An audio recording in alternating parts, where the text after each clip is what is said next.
하나님은 영이시니 예배하는 자가 영과 진리로 예배할지니라. 아멘. 다 함께 찬송가 30발창 함께 찬양하시겠습니다.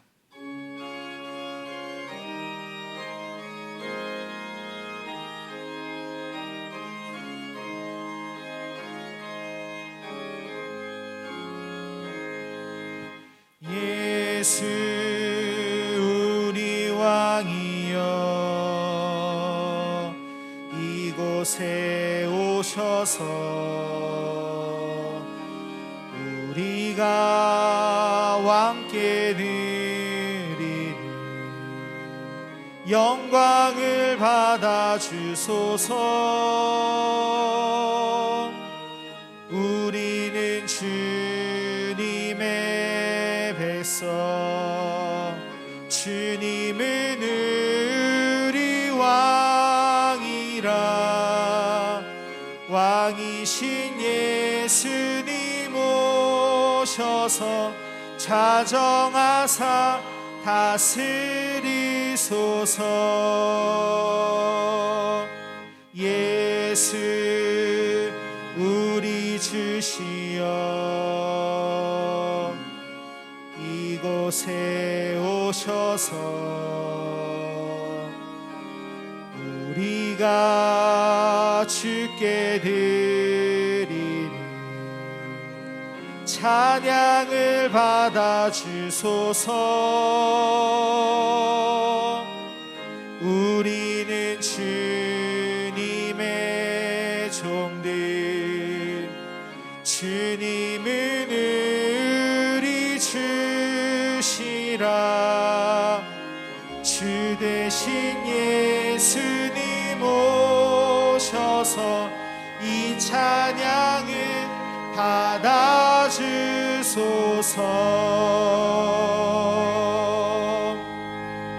아멘. 이 시간 다 함께 교독문 101번 나라사랑 세 번째 함께 교독하시겠습니다. 내가 여호와를 찬송하리니 그는 높고 영화로움이시며 말과 그 탄 자를 바다에 던지셨음이로다. 여호와는 나의 힘이요 노래시며 나의 구원이시로다. 그는 나의 하나님이시니 내가 그를 찬송할 것이요. 여호와여 주의 오른손이 권능으로 영광을 나타내시니이다. 여호와여 주의 오른손이 원수를 부수시니이다. 여호와께서 시온에 포로를 돌려 보내실 때에 우리는 꿈꾸는 것 같았도다. 그때 우리 입에는 웃음이 가득하고 우리 혀에는 찬양이 찼었도다. 그때에 문 나라 가운데에서 말하기를 여호와께서 그들을 위하여 큰 일을 행하셨다 하였도다. 여호와께서 우리를 위하여 큰 일을 행하셨으니 우리는 기쁘도다. 흑암에 행하던 백성이 큰 빛을 보고 사망의 그늘질 땅에 거주하던 자에게 빛이 비치도다. 주께서 이 나라를 창성하게 하시며 나의 기업 이스라엘이여 복이 있을지어다 하실 것임이라. 아멘. 다 함께 앉으셔서 찬송가 582장 부르신 후에 예배를 위해 박수영 장로님께서 기도해 주시겠습니다.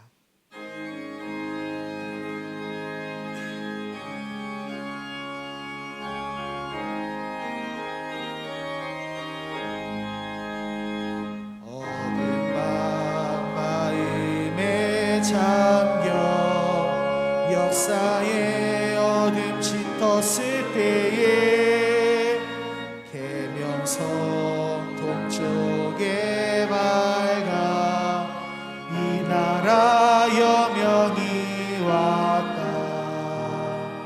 고요한 아침의 나라 빛 속에 새롭다. 이 빛 삶 속에 얽혀 이 땅에 생명탐 놓아간다. 옥토에 우리는 깊어 하늘로 줄기가 지솟을 때 가지 엄마 늘에여 그 열매 만민이 산다. 고요한 아침에 나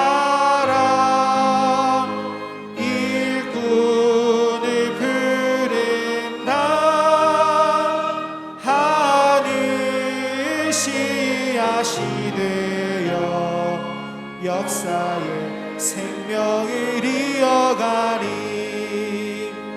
맑은 샘줄기 용솟아 거칠은 땅에 흘러 적실 때 기름진 푸른 벌판이 눈앞에 활짝 트인다. 고요한 아침의 나라 새하늘 새 땅아 길이 꺼지지 않는 인류의 횃불 되어 타거라.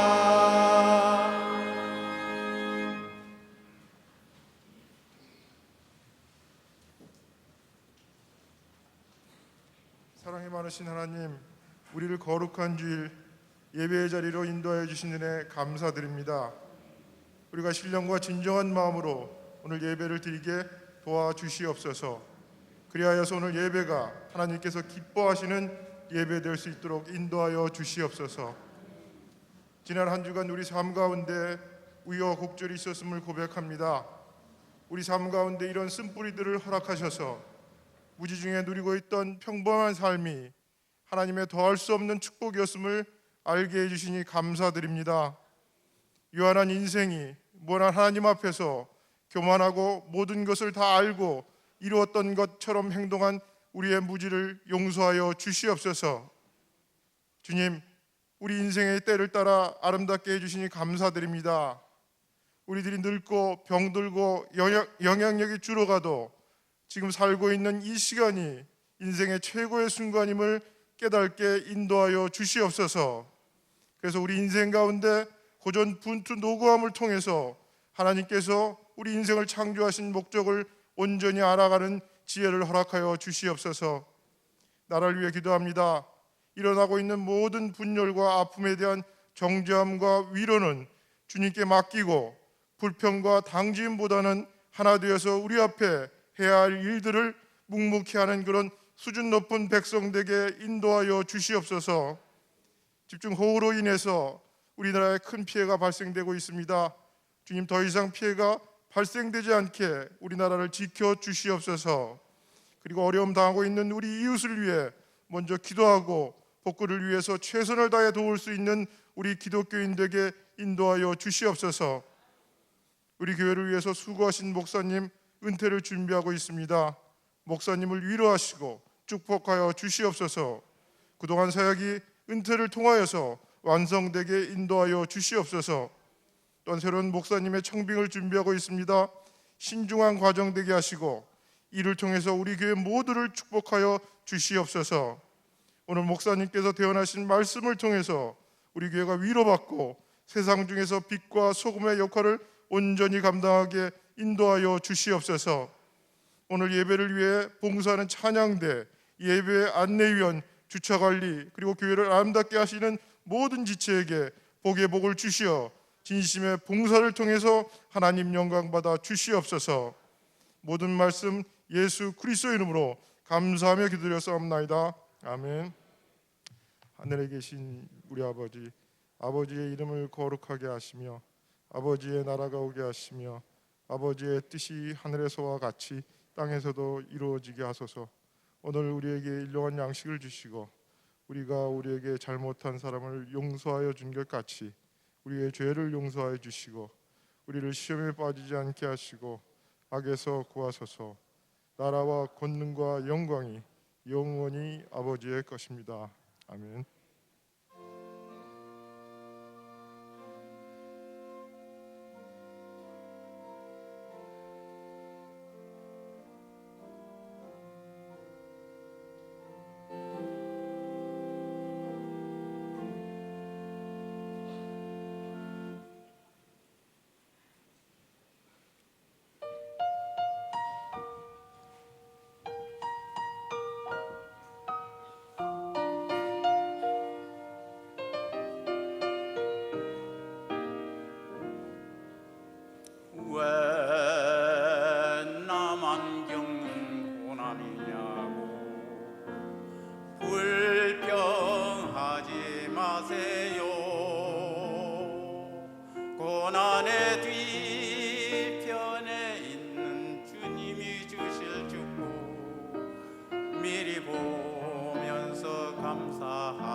힘든 지금 이 순간에도 주님이 일하고 계시잖아요.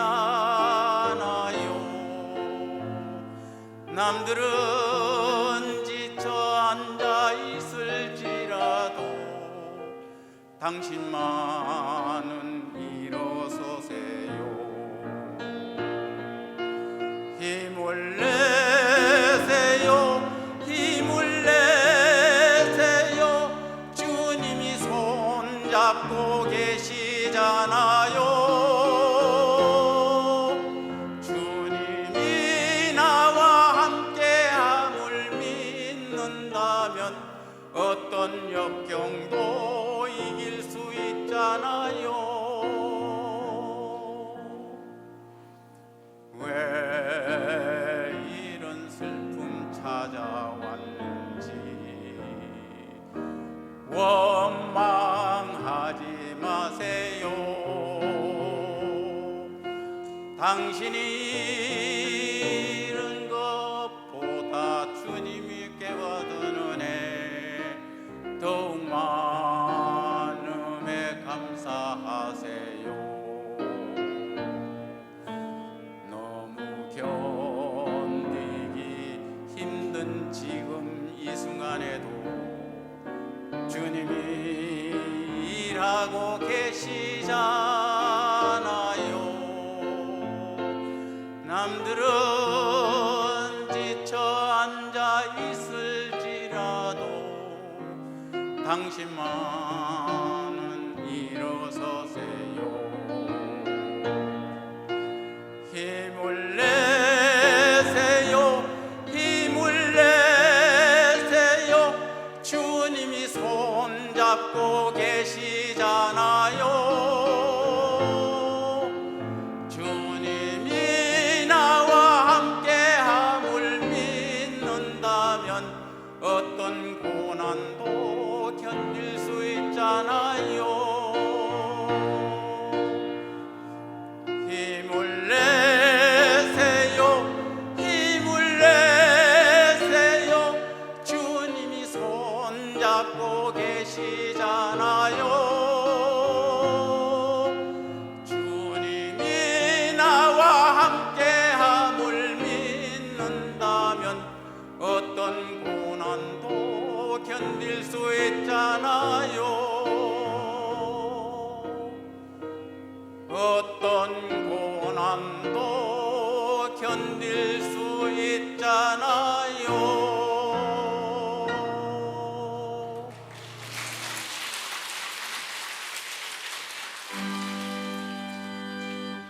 나의 음성 들으니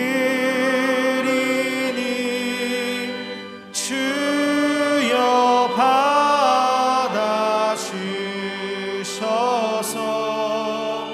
주의 진리 말씀만 전하게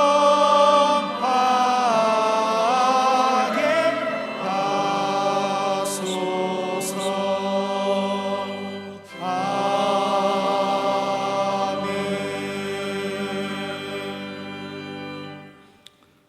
언제나 우리의 찬양과 경배를 받으시기에 합당하신 아버지 하나님, 하나님의 사랑에 감사함을 드립니다. 우리가 하나님의 사랑을 받을 만한 자격이 없음에도 불구하고 일방적으로 호의를 베풀어 주시는 은혜에 감사함을 드립니다. 우리가 죄를 지었기에 벌을 받아 마땅하지만 우리에게 형벌 대신 긍휼을 베푸시는 긍휼에 감사함을 드립니다. 우리가 회개할 때까지, 구원받을 때까지 길이길이 오래 참으시는 하나님, 오래 참으심의 사랑에 감사함을 드립니다. 하나님의 은혜가 아니면, 하나님의 긍휼이 아니면, 하나님의 오래 참으심이 아니었다고 하면 우리가 구원받을 수 없고 영생을 얻을 수 없음에도 불구하고 하나님의 그 크신 사랑으로 말미암아 구원받았음을 인하여 감사함을 드립니다. 죄사함 받게 하시고 하나님 자녀 되게 하시고 영생과 천국을 선물로 허락하신 그 하나님의 엄청난 사랑, 크신 사랑에 감사함을 드립니다. 이 감사한 마음을 마음에 담아서 정성껏 준비한 예물 드렸사오니 주님, 우리의 예물을 기쁘게 받아 주옵소서. 물질의 예물과 시간의 예물과 몸의 예물과 그리고 우리의 마음의 예물과 우리 재능과 은사의 예물을 주께서 기쁘게 받아 주시옵시고 예물들에 비한 우리 모든 성도들에게 복을 주시되 하늘의 복과 땅의 복으로 충만케 해 주시옵소서. 코로나19로부터 우리나라 우리 민족을 지켜 보호해 주시옵시고 집중호우로 말미암아 사랑하는 가족을 잃고 망연자실하고 재산적인 피해가 많이 입고 있는 우리 동포들을 주님 기억하시고 위로해 주옵소서. 소망을 주옵소서.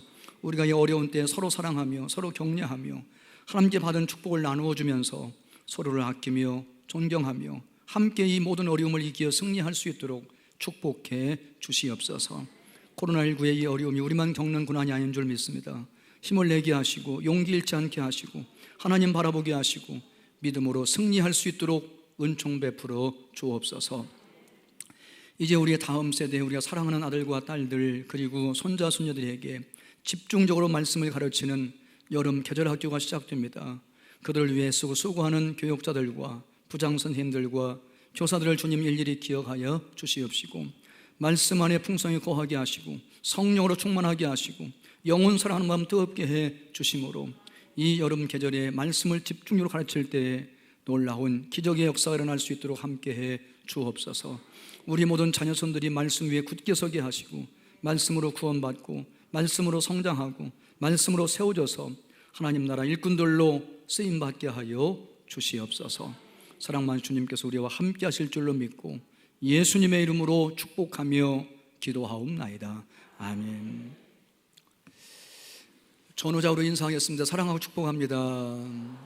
복되고 형통하세요. 저도 여러분 사랑하고 축복합니다. 예, 감사합니다. 코로나19에다가 또 이렇게 비까지 많이 오는데도 오늘 오시느라고 수고하셨습니다. 은혜로운 헌금 찬양 장로님 너무 감사하고요. 정말 힘이 납니다. 하나님만 바라보고 믿고 의지하면서 코로나19도 잘 대처하고 집중 호흡 가운데서도 우리가 승리할 수 있도록 믿음으로 함께 하시기를 주님의 이름으로 축원합니다. 이번 오늘 주일은 8.15 해방 기념 주일이고 그래서 제가 이번 14일 날 금요일 날 저녁에 나라 사랑 기도회를 준비하고 있습니다.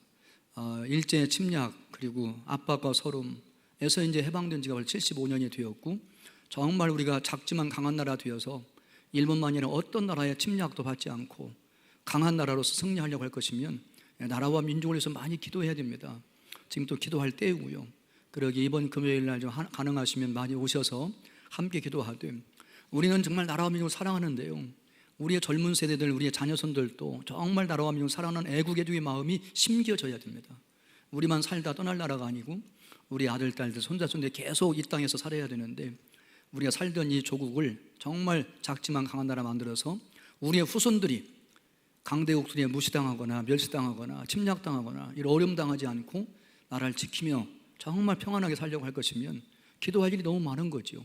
그러기에 에스더가 포로 생활하는 유다인들이 풍전등화 같은 생명 위기에 있을 때 죽으면 죽으리라는 각오를 가지고 금식하며 기도하며 죽을 수밖에 없는 동족들을 살려냈던 불임절이 있는데 이 불임절을 기억하면서 우리가 이번 금요일 날 함께 모여서 나라와 민족을 위해 기도하는 시간에 함께 할 수 있게 되기를 주님의 이름으로 축복합니다.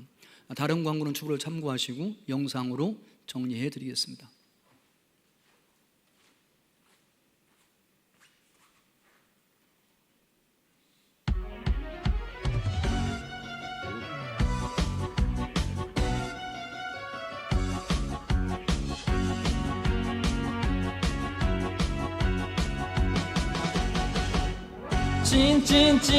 찐이야 완전 찐이야 진짜로 성경학교 한다 찐이야 완전 찐이야 수련회 진짜 할 거야 요즘같이 가짜가 많은 세상에 믿을 분은 바로 당신뿐 내 모든 걸 다 줘도 아깝지 않은 내 인생의 전부인 예수 끌리네 자꾸 끌리네 오세요 성경학교에 어서들 신청해 바로 찐이야 완전 찐이야 진짜로 성경학교 한다 찐이야 완전 찐이야 수련회 진짜 할 거야 진하게 수련회 불태울 거야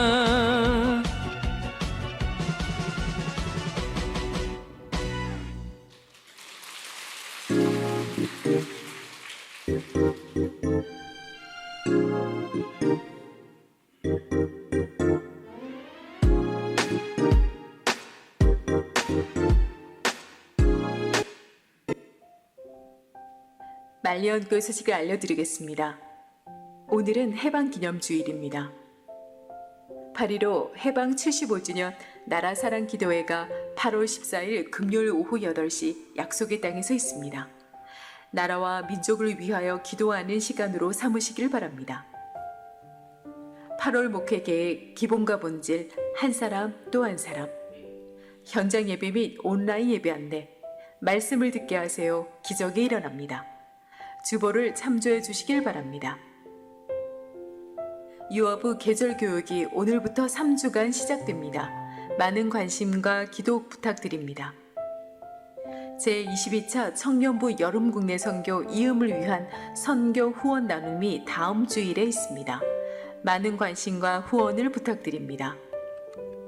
오늘 주일의 채떡은 예월자 권사 이상혁 성도, 이상용 성도 가정에서 장례 감사로 대접해 주십니다. 날마다 시편의 말씀을 깊이 묵상하고 기본과 본질에 충실하시는 한 주 되시길 바랍니다. 오늘 우리 계신 하나님 말씀은 에스라 7장입니다. 구약성경 719면쯤에 있는 에스라 7장 1절에서 10절까지의 말씀입니다.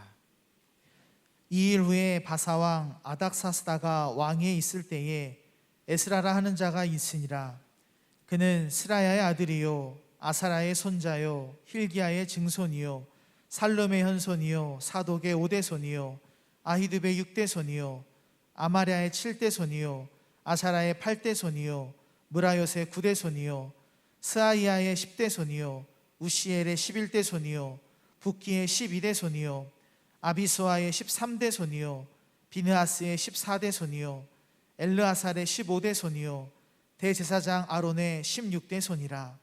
이 에스라가 바벨론에서 올라왔으니 그는 이스라엘의 하나님 여호와께서 주신 모세의 율법에 익숙한 학자로서 그의 하나님 여호와의 도우심을 입음으로 왕에게 구하는 것은 다 받는 자이더니 아닥사스다 왕 제7년에 이스라엘 자손과 제사장들과 레위 사람들과 노래하는 자들과 문지기들과 느디님 사람들 중에 몇 사람이 예루살렘으로 올라올 때에 이 에스라가 올라왔으니 왕의 제7년 다섯째 달이라.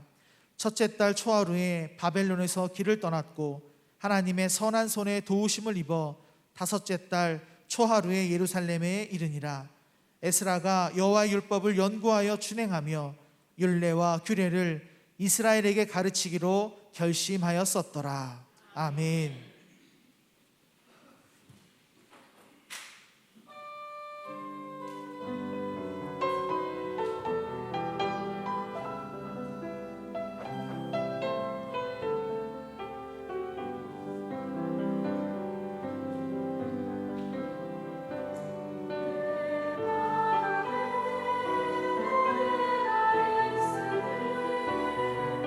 세상의 나를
오늘은 할례와 찬양대의 찬양과 헌금 찬양 장로님 감사드립니다. 오늘 말씀 부흥을 주시옵소서 하는 제목 가지고 말씀을 상고하려고 합니다. 이스라엘 백성이 바벨론의 공격을 받아 침략받아서 멸망하고 난 다음에 바벨론의 포로로 끌려가 70년 삶을 살았습니다. 바벨론 70년 살아가는 건데 제일 안타까웠던 것 중에 하나는 거기는 성전이 없다는 거죠. 성전이 없으니까 하나님께 예배하고 싶어 예배하지 못하는 안타까움 가운데 70년을 살았습니다. 하나님께서 약속하신 대로 70년 포로 생활이 다 차게 되었을 때 하나님은 포로에서 그들을 고국으로 돌려보내기 위해서 바사왕 고레스의 마음을 먼저 감동시키고 이스라엘의 영적 지도자의 마음을 감동시키고 이스라엘 백성의 마음을 감동시켜서 감동받은 사람들이 제1차로 포로에서 고국으로 돌아오게 됩니다. 포로에서 돌아온 제1차 포로 교환의 지도자는 스룹바벨이었습니다. 스룹바벨은 총독이었는데 그가 포로들과 함께 이제 돌아온 다음에 제일 먼저 했던 일이 성전 재건하는 일이었습니다. 바벨론 침공으로 무너진 성전, 예배하고 싶어도 예배할 수 없던 성전, 꿈에도 그리던 그 성전을 재건하는 일에 최선을 다했고 우여곡절 여러 가지 어려움이 있었음에도 불구하고 그 모든 장애를 물리치고 마침내 성전 재건을 완공하게 됩니다. 이렇게 해서 이제 이스라엘 백성들은 돌아온 뒤에 신앙생활의 기본이 되는 성전을 재건함으로 기본을 회복합니다. 하나님 백성에게 기본이 뭐예요? 성전입니다. 성전은 하나님의 임재의 상징이에요. 그러니까 신앙생활이 뭔가요? 누구를 믿느냐? 어떻게 사느냐? 하나님을 믿는 사람들은 이렇게 살아야 된다. 신앙과 생활, 누구를 믿는가는 신앙, 어떻게 사는가는 생활. 신앙과 생활은 분리가 안 돼요. 이 하나님 백성들에게서 신앙생활의 기본이 뭐냐? 성전이에요. 성전을 중심으로, 성전을 기본으로 해서 거기서 하나님 만나고 예배하고 조사함 받고 말씀 받고 기도하고 교제하고, 이게 하나님 중심으로 살았던 거지. 이게 기본이지요. 그래서 스룹바벨은 성전을 재건함으로 말미암아 이스라엘 백성들의 신앙생활의 기본을 회복했다라고 말할 수가 있습니다. 그러나 이제 그 기본만 회복해서는 안 되는 거지요. 본질이 회복되어야 되는 거예요. 본질이. 그럼 본질이 무엇인가요? 성전의 본질은 건물이 아니에요. 성전의 본질은 건물이 아니라 사람이에요. 사람이 성전의 본질이죠. 그러면 이제 이스라엘 백성들이 바벨론 침략받아서 멸망하고 난 다음에 성전만 무너진 게 아니에요. 이스라엘 백성들, 하나님 백성들 마음이 다 무너졌어요. 우리는 끝났구나. 우리는 희망이 없구나. 우리는 절망이구나 이제. 하나님 우리를 버리셨구나 이제. 이런 마음이 탁 무너진 거죠. 심령이. 이 심령이 사람의 중심이죠. 그 사람의 중심은 마음에 있습니다. 이 마음이 무너지면 사람이 무너지는 거죠. 그럼 성전의 본질인 사람을 세우려고 할 것이 먼저 무너진 심령이 재건돼야 돼요.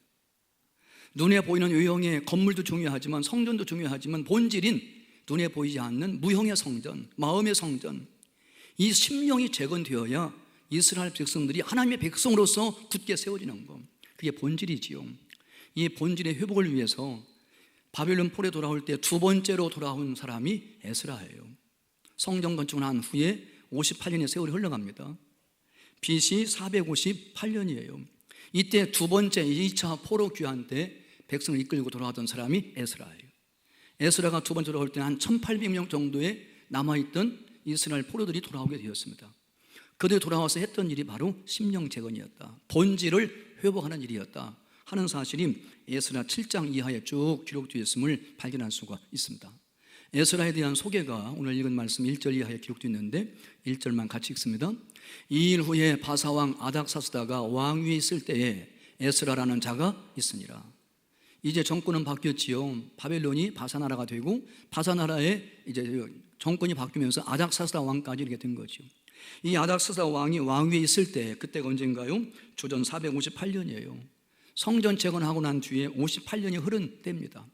이때 두 번째로 1800명의 포로들과 함께 예루살렘에 귀환했던 사람이 에스라였고, 에스라가 어떤 사람인가를 말하고 있는데 긴 족보를 먼저 말하고 있죠. 에스라를 소개하기 위해서. 근데 에스라가 어떤 사람인가요? 제사장이에요. 뿌리 깊은 전통적인 제사장 가문의 사람이에요. 이스라엘 첫 번째 대제사장이 누군가요? 아론이에요. 아론의 16대 손이에요. 그 족보를 쭉 1절 5절까지 말씀이 증가합니다. 결론적으로는 에스라는 뿌리 깊은 전통이 있는 제사장 가문의 사람이었다는 거죠. 말씀 부흥을 일으키기에 가장 좋은 사람이었던 거죠. 제사장 임무 가운데 하나가 무엇인가요? 제사장 임무 가운데 하나는 율법, 하나님 말씀을 보존하고 그 말씀을 기록하고 그 말씀을 해석하고 그 말씀을 삶에 적용하고 그 말씀을 백성에게 가르치고 그 말씀을 백성들 앞에서 낭독하는 일이 제사장의 가장 중요한 임무예요. 근데 이 일을 하기에 가장 좋은 사람이 에스라예요. 첫 번째 대제사장 아론의 16대 손이니까 뿌리가 깊지요. 전통 있는 제사장의 가문이죠. 에스라. 제사장인 동시에 이 에스라는 어떤 사람이었다고 성경은 소개하고 있나요? 학자였다고요. 11절 말씀 같이 읽습니다. 여호와의 계명의 말씀과 이스라엘에게 주신 율례의 학자요, 학자 겸 제사장인 에스라에게 아닥사스다 왕이 내린 조서의 초본이 아래와 같다라고 시작해서 7장 11절 말씀 이하가 증거되고 12절 말씀을 읽어봐도 에스라는 학자 겸 제사장이었다는 거예요. 여기서 말하는 학자라는 것은 두 가지를 겸비한 사람이에요. 그 당시 바사나라의 시민법에 정통한 사람이에요. 오늘날 말하면 법을 공부한 법학 박사예요. 거기다 그 당시 바사나라에서 포로임에도 불구하고 성공했습니다. 아닥사스다 왕의 신임받는 고위관리예요. 오늘로 말하면 바사나라의 법무부 장관쯤 되는 사람이에요. 성공한 사람이죠. 그게 학자예요. 그런데 이 에스라는 바사나라의 시민법, 나라의 헌법과 모든 법에 정통한 사람인 동시에 하나님의 율법, 하나님이 모세에게 주신 율법에도 정통한 사람이에요. 모세에게 주신 율법도, 종교법에도 정통한 사람이죠. 이게 시민법과 종교법을 다 잘 알고 있는 사람이죠. 그걸 우리는 한마디로 학자라고 합니다. 학자. 모세 율법에 정통한 사람, 유능한 사람, 잘 알고 있는 사람, 꿰뚫는 사람, 율법 한 절 한 절 말씀을 다 잘 알고 해석도 하고 적용도 할 수 있는, 그 율법대로 재판도 할 수 있는 사람, 그게 에스라예요. 학자 겸 제사장이었다. 그러기에 정말 에스라야말로 포로에서 돌아온 다음에 성전 건축 이후에 심령을 재건하는, 심령을 부흥케 하는 이 말씀 부흥 운동을 하기에 아주 잘 준비된 적합한 인물이었음을 서론적으로 우리가 알 수가 있습니다.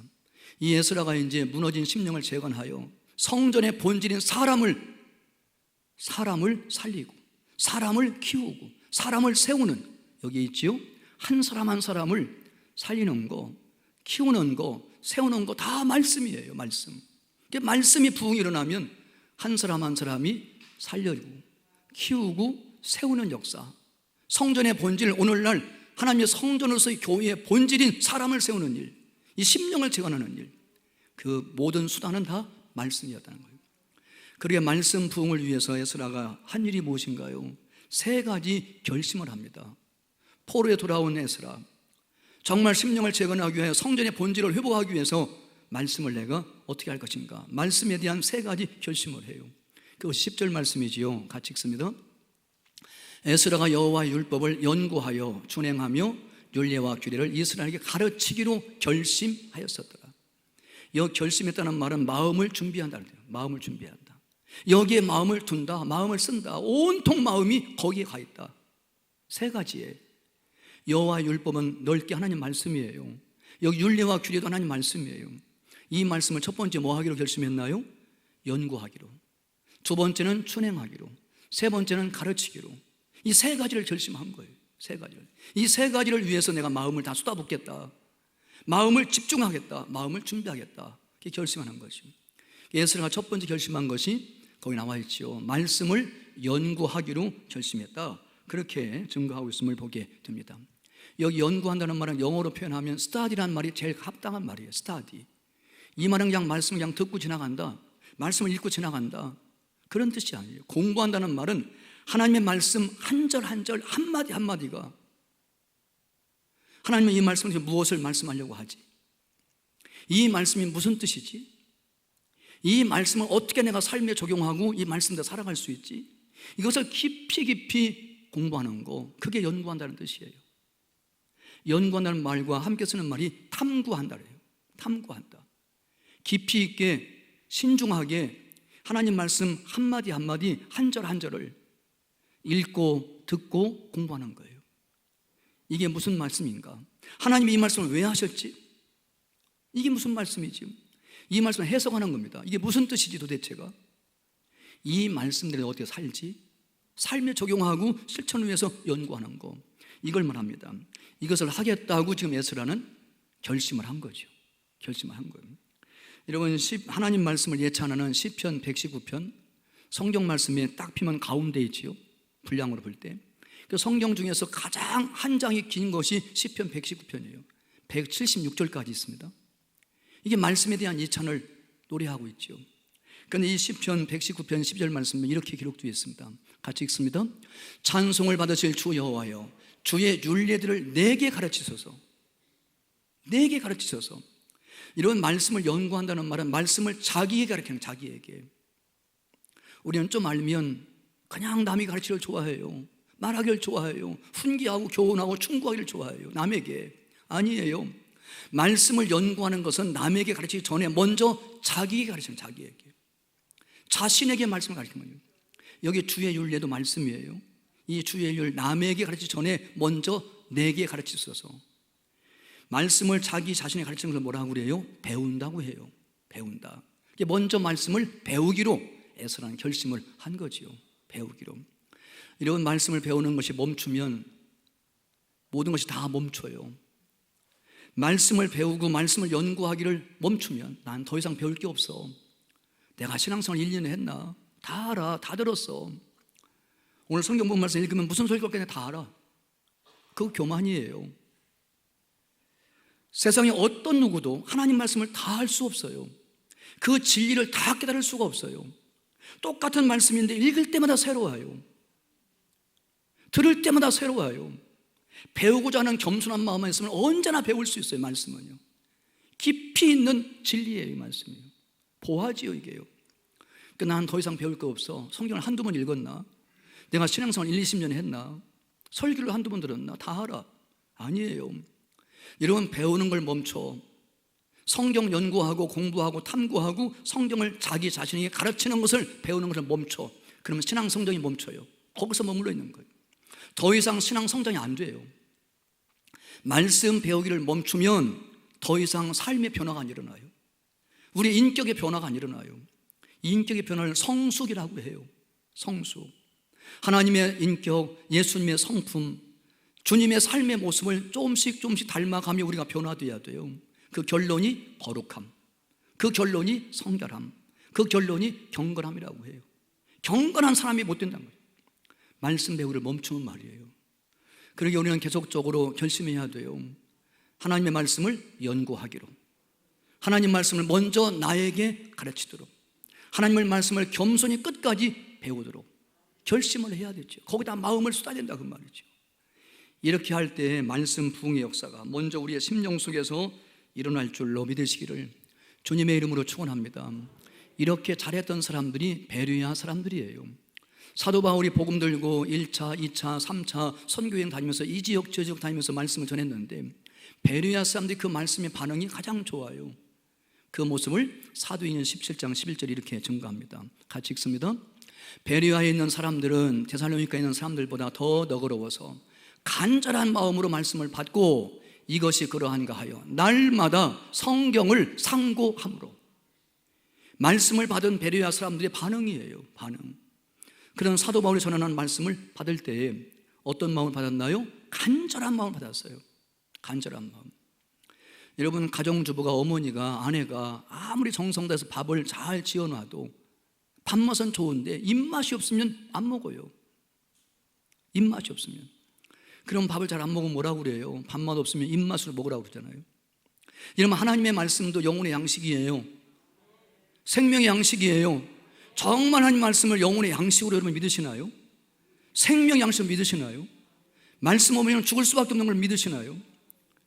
그러면 이 하나님 말씀은 누가 설교해도 다 밥맛은 좋은 거예요. 이 하나님 말씀이 밥인데요, 이 밥맛 좋은 거죠. 문제는 입맛이 없는 거죠. 입맛이 뭐예요? 간절한 마음이에요.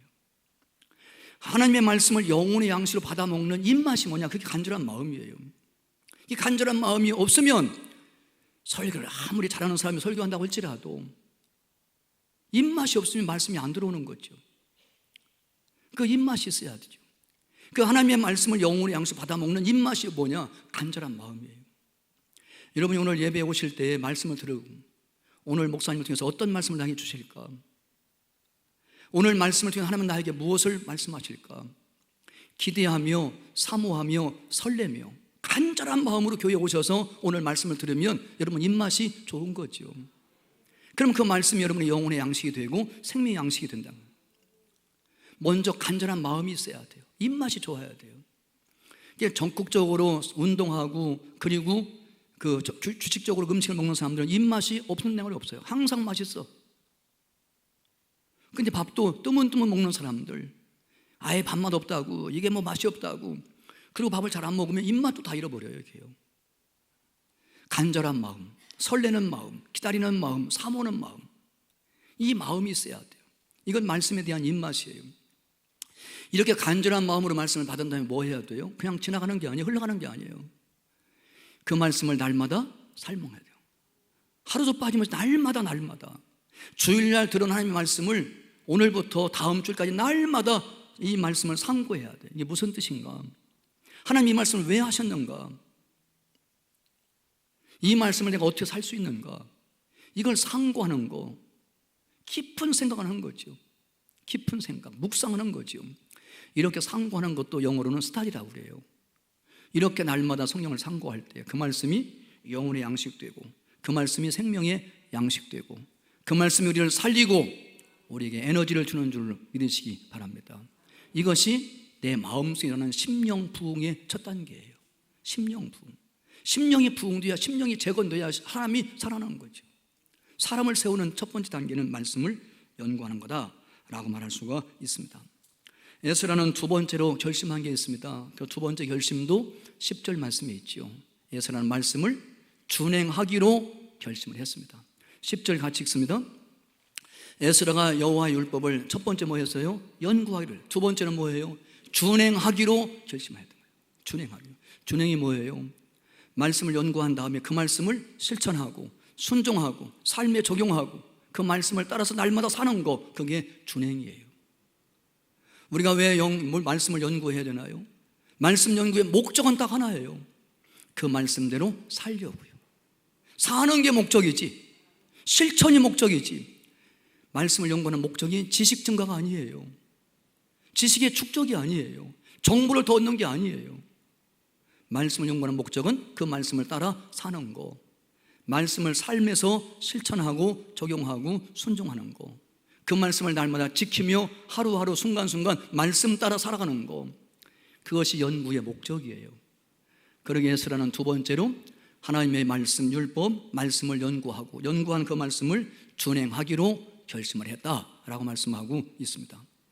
말씀이 얼마나 좋은 것인지 예찬하고 있는 시편 119편 1절 1절 말씀 이렇게 증거합니다. 같이 읽습니다.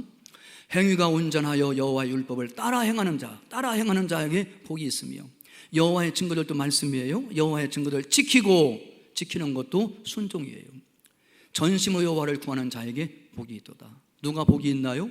말씀을 준행하는 사람, 말씀을 지키는 사람, 날마다 말씀 따라 행하는 사람에게 복이 있다는 거예요. 많은 사람들은 축복을 받으려고 해요. 이런 축복을 받는 거하고 복 있는 사람이 되는 거하고는 별개의 문제예요.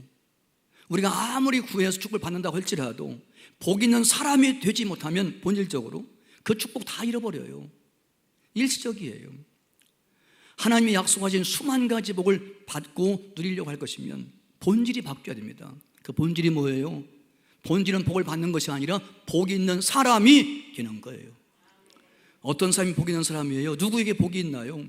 말씀을 순종하는 사람, 날마다 말씀을 따라 행하는 사람에게 복이 있다. 그게 복 있는 사람이에요. 내가 먼저 복 있는 사람이 되면 하나님이 약속한 수만 가지 약속의 축복은 나를 줄줄줄 따라와요. 자녀의 복, 명예의 복, 건강의 복, 모든 복이 다 따라와요. 형통의 복. 복 있는 사람이 돼야 되는 거죠. 근데 우리는 복 있는 사람이 될 생각하지 않고 복을 받으려고만 자꾸 생각을 해요. 우리 말년교 성도 여러분들, 정말 복 있는 사람이 먼저 되시기를 주님의 이름으로 축원합니다. 그러려고 할 것이면 뭐 해야 돼요? 여호와의 율법 말씀을 연구하고 그 말씀을 준행하면 된다 하는 사실을 확인하게 됩니다. 유명한 D.L. 무디 성경책을 보면, 성경책이 D.L. 무디가 보는 성경책에 여백에다가 T자, P자, 또 넘기면 성경책 갈피에 T자, P자가 쭉 써 있어요. 많이 써 있어요. 그 D.L. 무디의 성경책을 본 사람이 물어봤습니다. 선생님 읽는 책에 곳곳에 T자, P자가 써 있는데 무슨 뜻이에요? 그냥 D.L. 무디가 대답해요. T는 트라이드의 약자다. 시도해 보았다. 이 하나님의 말씀을 연구하고 그 말씀이 그러한가 하여, 그 말씀이 사실인가 하여 그 말씀을 시도해 보았다. 준행하고 실천했다.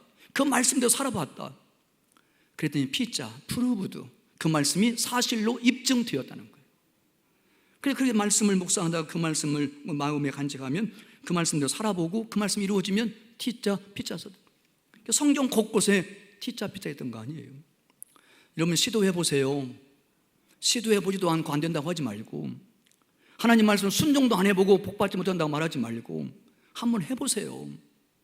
하나님의 말씀을 읽다가 뭐뭐뭐 하라, 그러하면 뭐뭐 해주겠다. 이게 축복 공식이에요. 복 있는 사람이 되는 공식이에요. 그런 말씀이 나오면 주위에 있는 약속, 그러면 뭐뭐뭐 해주겠다는 약속의 말씀을 붙드세요. 그게 믿음이에요. 그리고 그러면 앞에 있는 명령, 하나님의 명령, 뭐뭐 하라, 하지 말라. 하라는 걸 하고 하지 말라 하지 말으세요. 그걸 시도해 보세요. 순종해 보시라고. 그러면 주위에 있는 약속된 축복이 다 내게 줄로 따라오지요.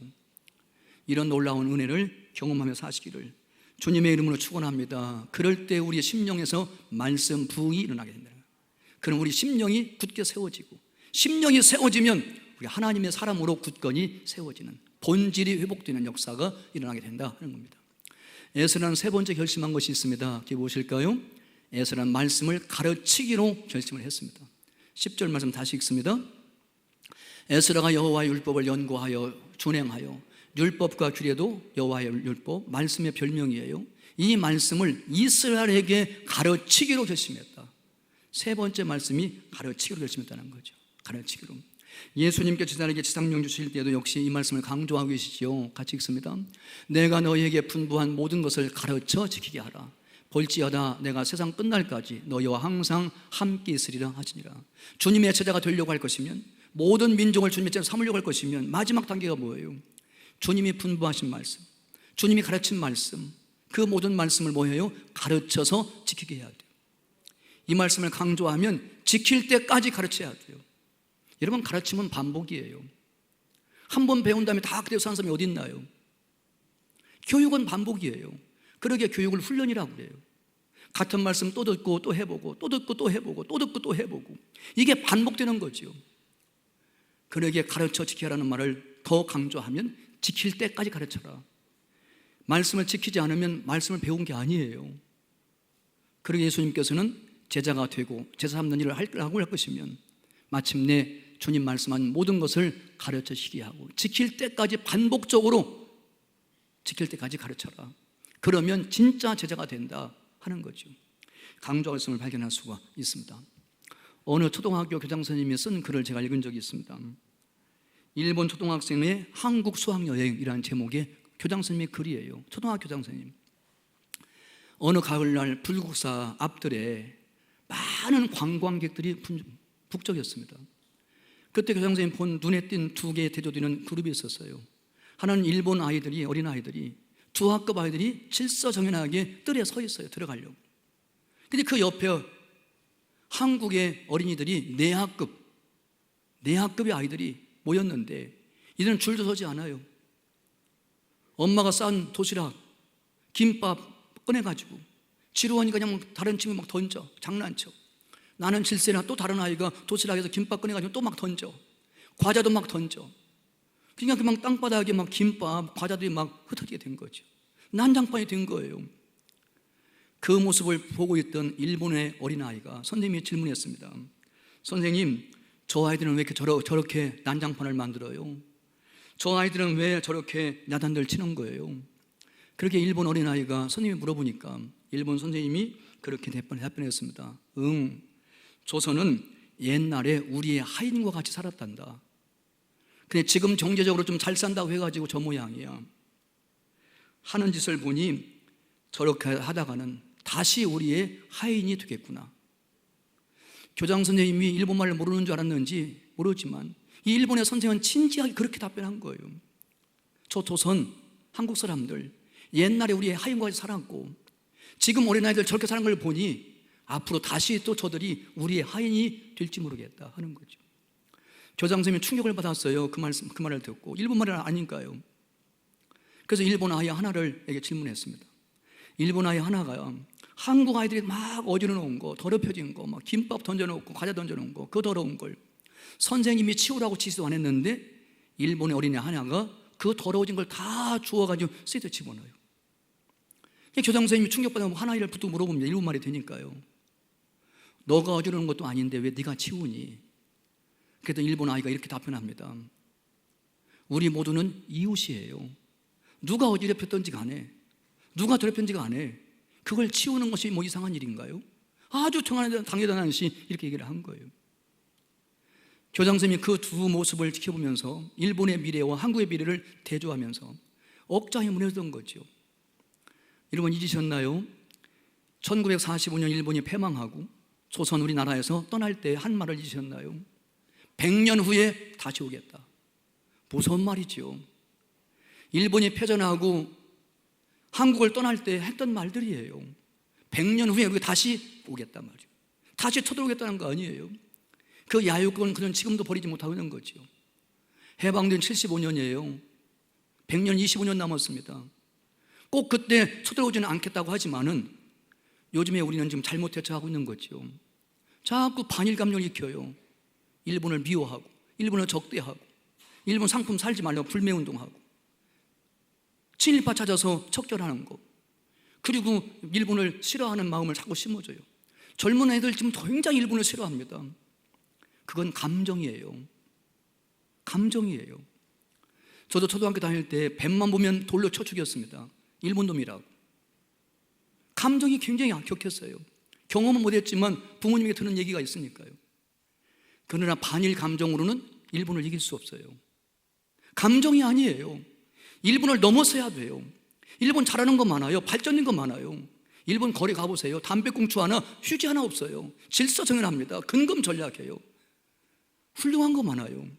무조건 반대하고 미워해가지고는 일본을 넘어설 수 없는 거죠. 일본을 반대하는 감정이 아니라 정말 우리의 힘을 키워서 일본을 극복해야 되죠. 뒷구이로 서야지요. 일본도 더 발전해야 되죠. 그러면 감정이 아니에요. 반일 감정이 아니에요. 그거 부추겨갖고 되지 않아요. 교육 입국을 해야 되는 거죠. 작지만 강한 나라 되어서 일본만이 아니라 어떤 나라에도 침략받지 않고 무시당하지 않고 우리나라가 건강하게 지켜지려고 할 것이면 교육을 해야 돼요. 교육 입국. 근데 교육 중에 가장 좋은 교육이 무엇인가요? 성경 교육이에요.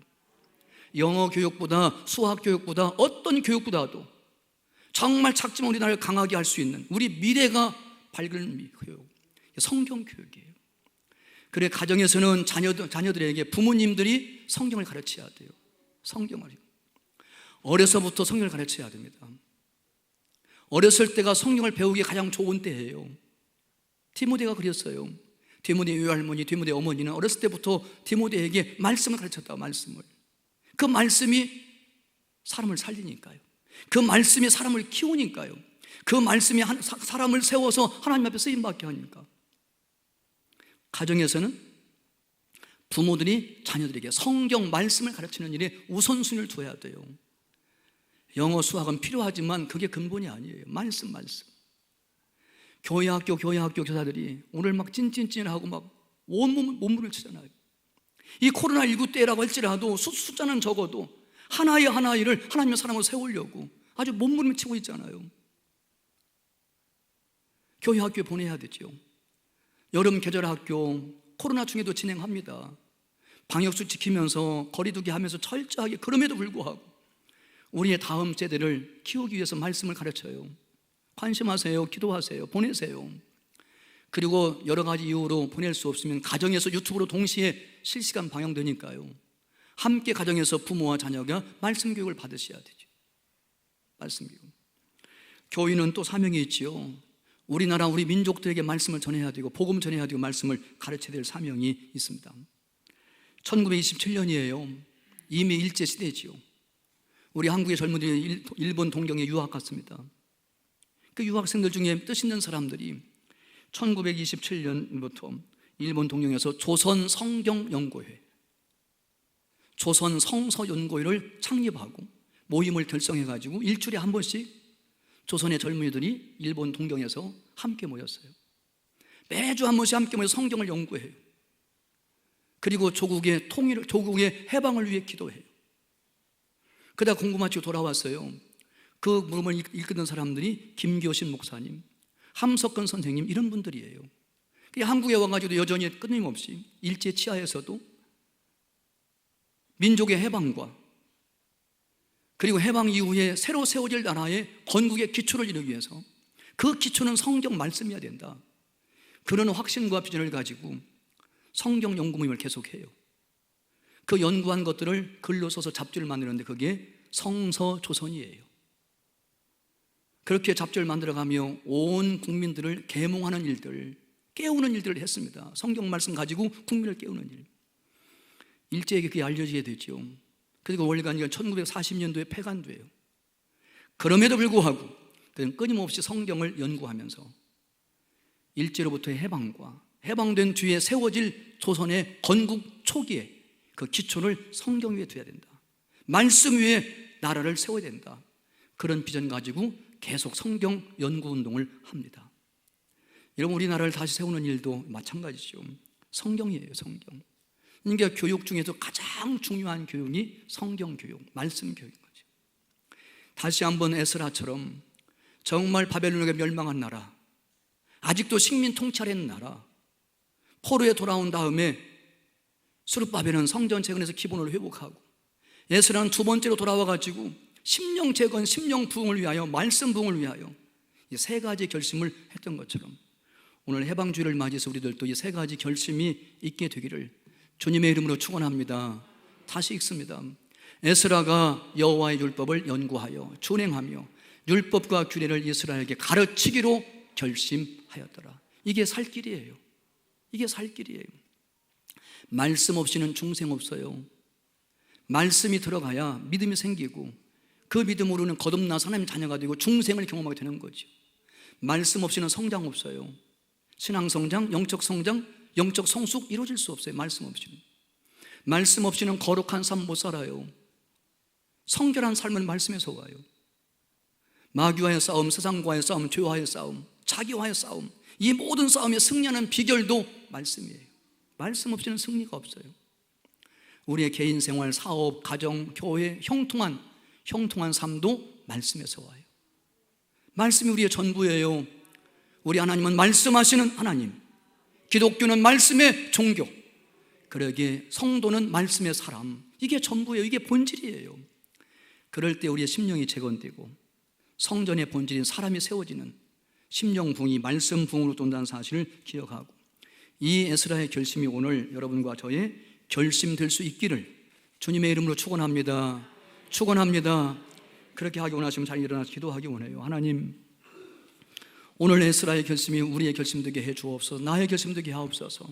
오늘부터라도 날마다 하나님 말씀을 연구하고 하나님 말씀을 준행하며 하나님 말씀을 가정에서는 자녀에게, 교회 학교에서는 아이들에게, 그리고 교회는 온 나라 온 백성을 향하여 하나님 말씀을 가르치고 전하는 일을 결심하게 해 주옵소서. 마음을 준비하게 해 주옵소서. 마음을 쏟아붓게 해 주옵소서. 그리함으로 말씀 입국 성경으로 나라를 세우는 이 비전이 이루어지게 하여 주시옵소서. 그리함으로 작지만 강한 나라 되어서 어느 나라의 침범도, 어느 나라의 멸시도 받지 아니하고 작지만 강한 나라 되어서 우리가 살던 이 나라, 이 조국을 우리의 후손들에게 대물림하게 해 주옵소서. 간구하며 기도하기 원합니다. 다 같이 기도합니다. 사랑이 많으신 아버지 하나님, 은혜를 감사합니다. 오늘 또 해방기념주를 맞이하여 우리나라가 살 길이 무엇인가를 깨닫게 하시니 감사함을 드립니다. 에스라가 무너진 조국에 돌아와서 심령 재건을 위하여 아버지는 사람을 세우기 위하여 말씀 부흥을 일으켰던 것처럼 오늘날 우리들도 에스라와 같이 결심하게 해 주옵소서. 말씀을 연구하기로, 말씀을 준행하기로, 말씀을 가르치기로 결심하게 하시고 마음을 쏟게 하시고 가정에서, 교회에서 온 세상을 향하여 말씀을 선포할 수 있도록 인도해 주시옵소서. 교육 입국 말씀 비전을 가지고 나라를 세울 수 있도록 함께해 주시옵소서. 하나님 아버지, 오늘 에스라와 같이 결단합니다. 정말 우리의 조국 건설을 다시 하기 위하여 정말 어느 나라의 침범도 받지 아니하고 무시도 당하지 아니하고 작지만 강한 나라가 되고 우리가 살고 우리 다음 세대의 나라를 대물림할 때 강한 나라를 대물림할 수 있도록 인도해 주시기를 원합니다. 에스라처럼 말씀을 연구하기로, 말씀을 준행하기로, 말씀을 가르치기로 결단하게 해 주옵소서. 마음을 쏟아붓게 해 주시옵소서. 마음을 준비하게 해 주시옵소서. 그래야 우리 말년교회 모든 성도들 한 사람 한 사람이 한 책의 사람, 성경의 사람, 말씀의 사람이 되게 해 주시어서 말씀의 기초 위에 내 인생을 세우며 우리 가정을 세우며 우리 교회를 세우며 우리 나라까지 세워갈 수 있도록 축복해 주시옵소서. 믿사옵고 이 모든 말씀 예수님의 이름으로 기도하옵나이다. 아멘.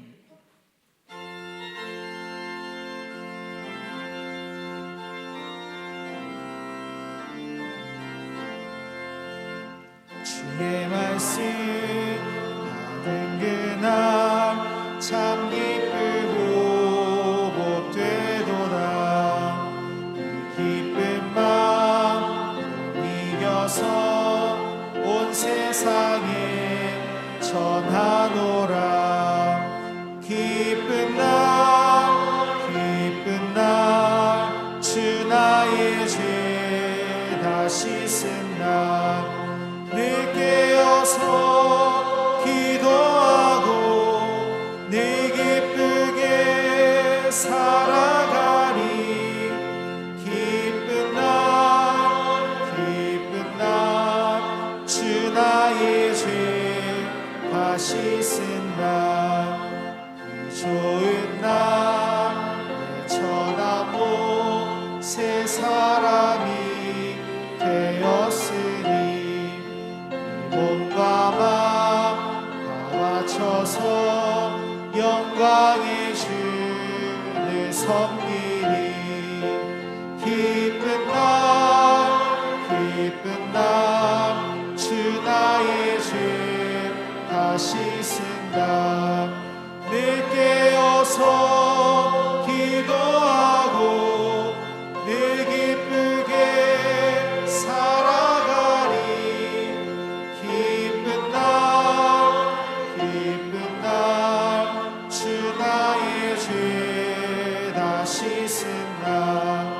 새 사람들 날부터 평안한 마음들이 있어서 복된 말 전하는 일 나의 본분 삼았도다.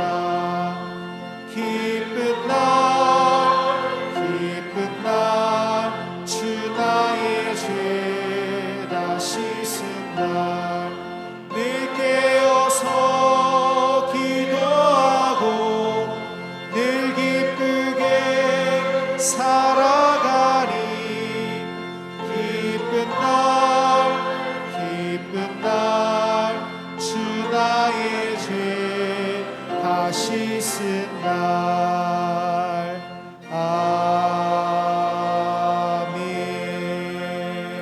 아멘. 우리 주 예수 그리스도의 은혜와 하나님 아버지의 변치 않는 사랑하심과 성령님의 감화 감동 충만하심이 한 책의 사람, 성경의 사람, 말씀의 사람이 되기를 다짐하는 우리 온 성도들과 그 가정과 자녀들을 위해 나라와 민족의 앞날을 위해 지금부터 영원토록 함께 하시기를 축원하옵나이다. 아멘.